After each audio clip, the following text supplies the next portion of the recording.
Entonces le damos la bienvenida al ingeniero Álvaro. Muy buenos días, bienvenido pues nuevamente a Interacción Tecnológica, ingeniero. Pedro, muy buenos días. El saludo para ti, para Angie, para Giselle, como siempre, aquí acompañándonos en este canal maravilloso, Tele Santiago. Muy buenos días. Ingeniero, muy pero muy buenos días. Nosotros también alegres de tenerlos por aquí en nuestra sección de interacción tecnológica. Pensábamos que no nos íbamos a encontrar esta semana, pero ahí estamos, muy pendientes para llevarles esas novedades y también esas soluciones a cada una de las personas en los hogares. Claro que sí. Bueno, ingeniero, vamos a hablar de algo muy importante. Entonces, le estaba explicando aquí a las chicas que existen cuartos de control, ¿verdad? Ya sea para el monitoreo de diferentes sistemas, por ejemplo, como detección de incendios, para videovigilancia. Hablemos un poco de esos cuartos de control que das para monitorear, por ejemplo, la fabricación de sus productos o cosas así. Entonces, mencionémosles un poco sobre esto, ingeniero.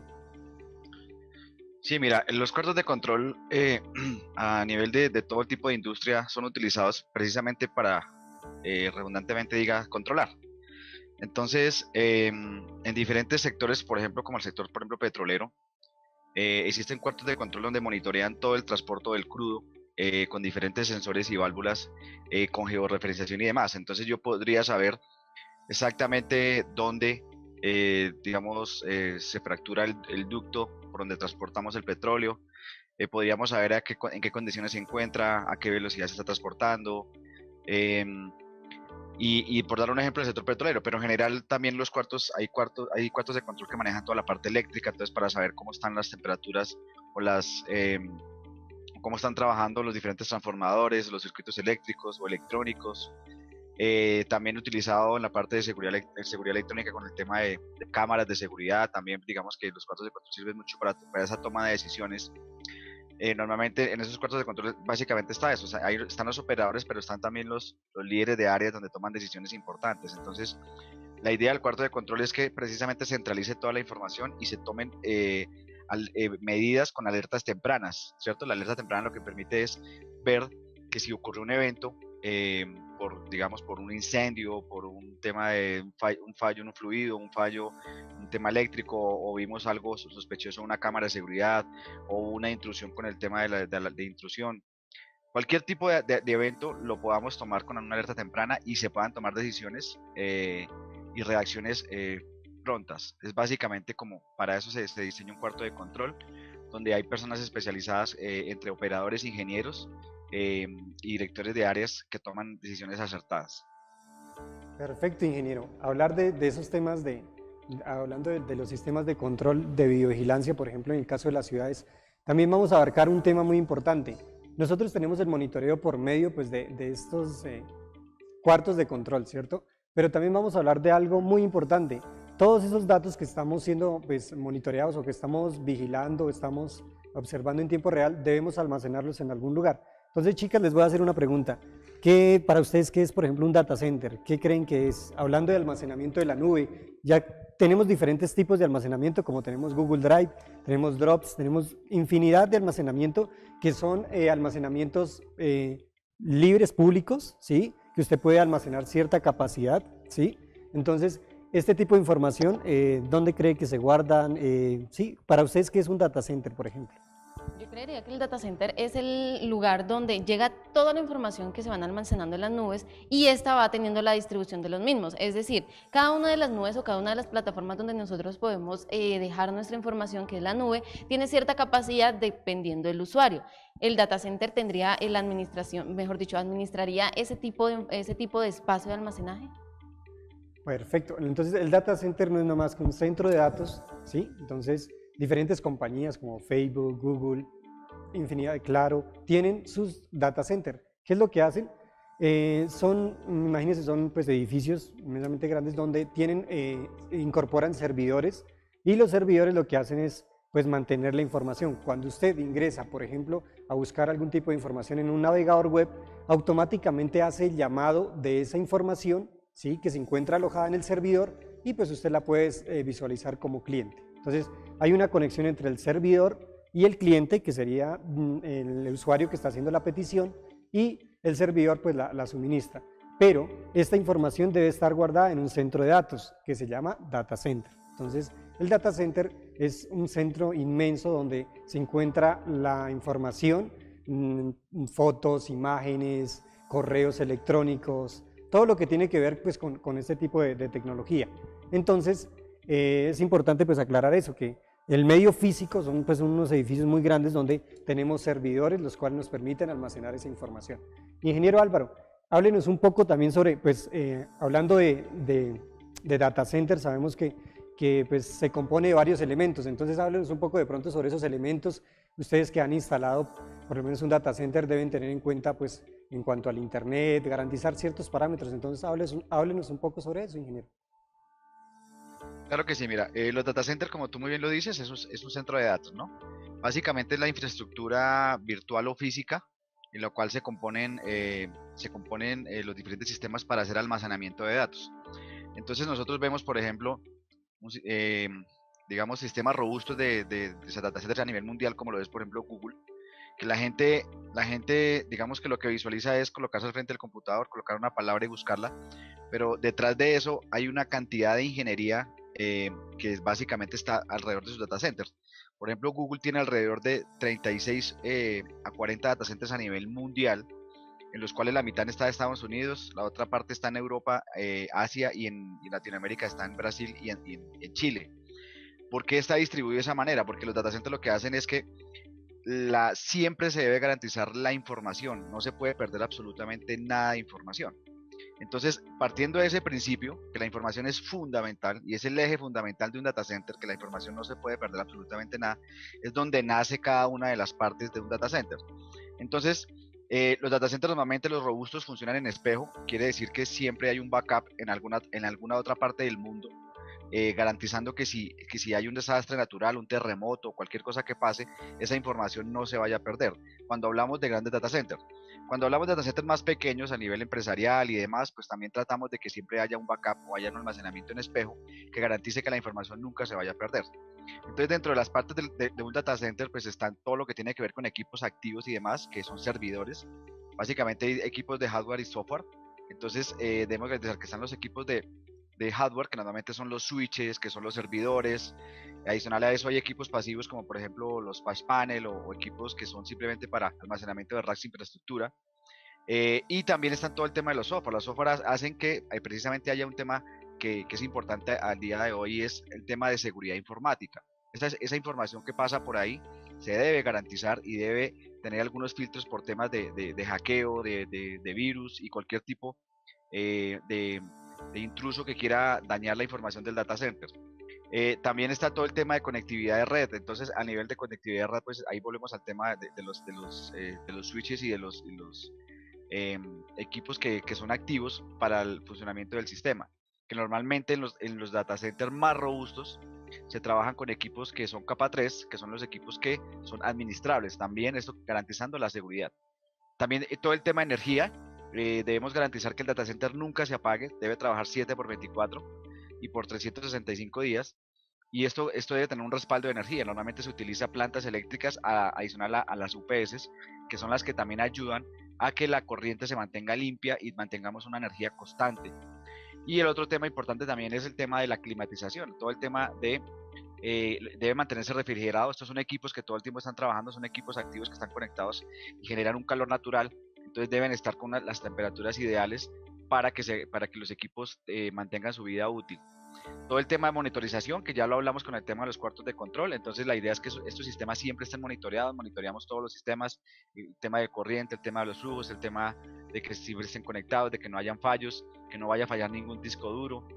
Y también el tema de sistema de seguridad, deben ser sistemas que no sean vulnerados, que no vayan a tener, digamos que alguna persona los pueda dañar. Básicamente de eso se compone un data center. Y yo tengo una pregunta, estábamos hablando aquí también detrás de cámaras un poquito acerca de esa información, porque bueno, sí, también tienen ese espejo, digamos esa forma de espejo de un respaldo a la misma nube. ¿Cómo funciona eso? Porque si tenemos aquí la duda es, bueno, no solamente la nube es subir un archivo de Word a Drive. No es solamente subirla a este tipo de escenarios, sino que la nube abarca muchísimas cosas, no simplemente los elementos como lo son archivos, como lo son videos, lo son fotos, lo son cada uno de estos documentos, sino que la nube también abarca información tipo contraseñas, tipo correos electrónicos, información como nuestro año de nacimiento. Generalmente cuando uno hace el registro en una página, pues ya nuestros navegadores van guardando esa misma información. Entonces ya no es necesario poner todo nuestro correo, sino con las 2 primeras letras, quizá 3 también, ya está ahí pendiente bueno, ya no sale todo el correo escrito. Eso hace parte de la nube, eso hace parte también de ese backup que ustedes están hablando acerca del espejo de información que se hace en las nubes.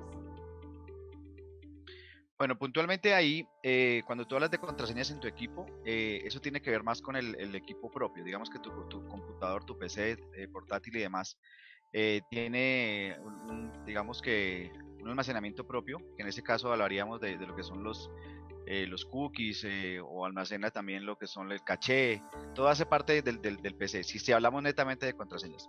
Pero si hablamos de contraseñas de las cuentas a nivel mundial, donde tu contraseña la almacena un servidor, sí estamos hablando en la nube. Entonces, eso que uno ve al frente del computador es lo que simplemente es como el escenario mágico en el cual te conectas, pero detrás de eso hay una infraestructura física, ¿sí? Entonces, lo que nosotros conocemos con la nube, como la nube, es una infraestructura física que está en alguna parte del mundo. En alguna parte del mundo se está almacenando esa cantidad de información, y es ahí donde es ahí donde se hacen importantes los data centers. En esos centros de cableado, en esos centros de datos, es donde se almacena toda esa información que la gente no visualiza, que la gente no ve, que la gente no conoce, pero es ahí donde la información está. Entonces simplemente es que hay una conexión cableada natural, y es, digamos que de tu computador pasamos por el router de internet, eso va en fibra a unos equipos adicionales, y de ahí pasa a nivel mundial a través de la nube, y ese es el paso que hace la información, pero siempre, siempre detrás de lo que hablamos de nube hay una conectorización que es de infraestructura física, en este orden de idea, cableada, y cableada puede llamarse en cobre, o puede llamarse en fibra óptica, o en comunicaciones inalámbricas, o satelital. Hay muchas formas de hacer la conexión, pero básicamente siempre va a haber una infraestructura física donde la información va a estar, y eso es lo que debe garantizar un data center, que esa información nunca, nunca se pierda. Y eso es lo que los ingenieros trabajan para que eso pase. Perfecto, ingeniero. Hablando pues generalmente nosotros, pero sabemos que hay estos sitios físicos, los cuales también pues almacenan este tipo de información, y como bien lo mencionaba ingeniero, es como tener un respaldo a esa información. Todo el mundo en este momento maneja información, sabemos que la virtualidad ha aumentado en cuanto a clases, en cuanto a varias temáticas, entonces es muy importante también que estos datos queden almacenados. Ahora imagínense en cuanto a temas de inteligencia artificial. La inteligencia artificial, como hablábamos en la sección pasada, que hablábamos de esas cámaras que hacían reconocimiento facial, por ejemplo, esos datos de esas personas, poderlas almacenar en un data center. Entonces, entre más información conocemos, más capacidad también tenemos que tener pues a disposición para almacenar. Entonces es importante aclarar que todos los televidentes tengan esa noción de que existen pues, edificios robustos donde hay esta información, donde hay sistemas de respaldo. Ingeniero, también pues usted que ha tenido la experiencia pues también instalando pues, servidores, instalando data centers pues para control, para almacenamiento. También hay algo muy importante en cuanto al tema de servidores que hablan sobre el consumo. Por ejemplo, veía que por ejemplo, el consumo de un servidor de Google está aproximadamente de los 250 vatios, y cuando en el mundo calculamos 2.4 millones de servidores más o menos que tiene Google, por ejemplo, en el caso de esa compañía. Entonces, también en cuanto al consumo, también cómo se ha visto pues, beneficiado, cómo se ven las nuevas mejoras en cuanto a este sistema, porque pues el consumo, como vemos, pues es preocupante pues, para el cuidado del planeta, por ejemplo. Sí, mira, ahora a nivel mundial nosotros hablamos de un tema que se llama el tema LEED, ¿sí? Cuando nosotros hacemos implementaciones hablamos de una normatividad que es la norma LEED. La norma LEED precisamente habla sobre eso, y es pensar en que todo lo que se haga de una manera limpia y ecológica. Entonces actualmente los sistemas, casi todos los equipos activos, servidores, switches y demás, eh, bueno, básicamente lo que hacen es que hacen un ahorro natural del consumo, ¿sí? Evidentemente, un data center como el de Google, por ejemplo, que está ubicado, el más grande que existe en el mundo a nivel de Google, está en California. Y esos sistemas, este data center puntualmente tiene unos sistemas de refrigeración especial y tienen unos sistemas eh, digamos que hacen un recircuito de todo lo que es el acondicionamiento climático y hacen que haya mejora en el consumo. Entonces, obviamente se piensa en eso. Actualmente lo que te digo, el tema LEED permite que precisamente tratemos de que todo sea mejorando las condiciones y siempre pensando en el medio ambiente. Actualmente todo se piensa en cuidar el planeta y los data centers y todo lo que tenga que ver con equipos electrónicos no es ajeno al tema. Yo te lo comprendo. Ingeniero, hay otra duda que me estaba rondando un poco en la cabeza mientras Merced nos explicaba un poco el funcionamiento de estos espacios, y es el tema de la política de datos. Es decir, yo estoy dejando muchos datos personales dentro de cada una de estas plataformas, dentro de estas herramientas de almacenamiento en la nube, pero también son datos que pues son privados, son míos, son de pronto de algunas cuentas bancarias, bueno, en fin. ¿Existe alguna política de datos? ¿Qué me brinda a mí o qué seguridad me brinda a mí de que esos datos no van a salir de ahí? Sí, mira, en cada país tiene su normatividad a nivel de datos, ¿no? En Colombia nosotros conocemos lo que es el Habeas Data, y el Habeas Data es que a ti en cualquier página de internet te deben preguntar primero si estás autorizado o estás autorizando para meter esa información. Cualquier plataforma que tú veas, no, lo que sea, siempre va a haber una pestaña que te diga que tú estás autorizando para ingresar la información. Eso a nivel, digamos, de ingreso de datos, y en Colombia puntualmente hay una ley que lo dice y obviamente es grave en el caso que tú no autorices que te utilicen tu información. También las personas que trabajan, digamos, con publicidad y demás, uno encuentra en Google que uno puede colocar una fotografía y utilizarla, y vemos que hay fotografías que son gratuitas, que el mismo dueño de la foto lo permite, y otras que no. Entonces, si uno llega a utilizar una foto o alguna información de la cual no está autorizado, pues obviamente puede incurrir en una sanción. Es importante saber eso porque a veces la gente, digamos que va a Google, busca una fotografía, quiere hacer un diseño para una publicidad de su negocio pequeño y demás, y lo que hace es buscar una foto de algo y resulta que esa foto no tiene permiso. El mismo Google te marca ahí la opción donde se dan cuenta si la foto es gratuita o es paga, y lo que hace es que se puede incurrir obviamente en un tema legal. Bueno, perfecto, ingeniero. Para complementar un poco pues, el tema en cuanto a la pregunta de Giselle, también en los diferentes dominios, cuando por ejemplo ingresamos a alguna página, nos aparece inicialmente las letras HTTP o HTTPS. ¿Qué diferencia hay entre HTTP y HTTPS? La diferencia es que el HTTPS incorpora sistemas de seguridad SSL, se denomina así, y lo que hace es maneja un sistema de cifrado para los datos, para que esos datos estén protegidos en cuanto, por ejemplo, a cualquier tipo de hackeo o que tenga que ver en la red. Entonces, muy importante, cuando les aparezca el candadito y les aparezca HTTPS, significa que tienen un sistema de cifrado para sus datos, entonces van a estar más seguros en cuanto a esa información. Ingeniero, el tiempo es corto en televisión, pero vamos a hablar de esa implementación que ustedes, como pues empresa de soluciones electrónicas, www.elice.com.co, nos ofrece. Entonces, vamos a ver en este momento unas imágenes donde pues ustedes han instalado este tipo de sistemas. Entonces, háblenos un poco sobre ello, ingeniero. Sí, claro, nosotros, digamos, ya Elice es una compañía que tiene pues bastante experiencia en todo el tema de comunicaciones, data center y demás, y seguridad electrónica. Y evidentemente hemos hecho muchos data center y cuartos de control, sobre todo para empresas, centros comerciales grandes, compañías a nivel mundial, que se preocupan por el tema de la seguridad de sus datos y de la información. Digamos que esas imágenes que estamos viendo ahí básicamente es parte de la implementación de todo lo que implica la comunicación de datos, esas llegadas a los cuartos de control donde se toman pues, todo el tema de las decisiones. Y evidentemente pues una compañía como nosotros trata siempre de dar el mejor servicio y el mejor soporte para que de la manera más eficaz y eficiente logremos que esos cuartos de control pues ayuden a tomar las decisiones más acertadas, siempre con la mejor tecnología, con los mejores equipos y siempre con el mejor soporte. Perfecto, ingeniero. Ya por último, pues menciónenos, hables un poco sobre esas redes donde los podemos encontrar, como pues, podemos adquirir sus servicios de Elice Soluciones Tecnológicas. Claro que sí, nos encuentran en la página www.elice.com.co, también en nuestras redes sociales nos encuentran como Elice Raya al Piso Colombia, en Facebook, en Instagram, en Twitter, en YouTube, nos pueden encontrar, y también en el PBX 487-7939. Nosotros operamos a nivel nacional, cubrimos 30 ciudades y municipios, y es una empresa, digamos, que siempre está enfocada en dar el mejor servicio, y bueno, colombiano compra colombiano, es una empresa 100% colombiana. Ya por último, muchas gracias nuevamente pues, por compartir lo más importante de este programa. Como lo he venido mencionando, el objetivo es poder compartir el conocimiento, y qué bueno hacerlo con empresas que también han instalado este tipo de tecnologías y que pues también aclaran un poco más de la teoría, porque siempre debemos conocer la teoría pero también el modo práctico, y el modo práctico lo dan ustedes como empresa pues, de soluciones tecnológicas.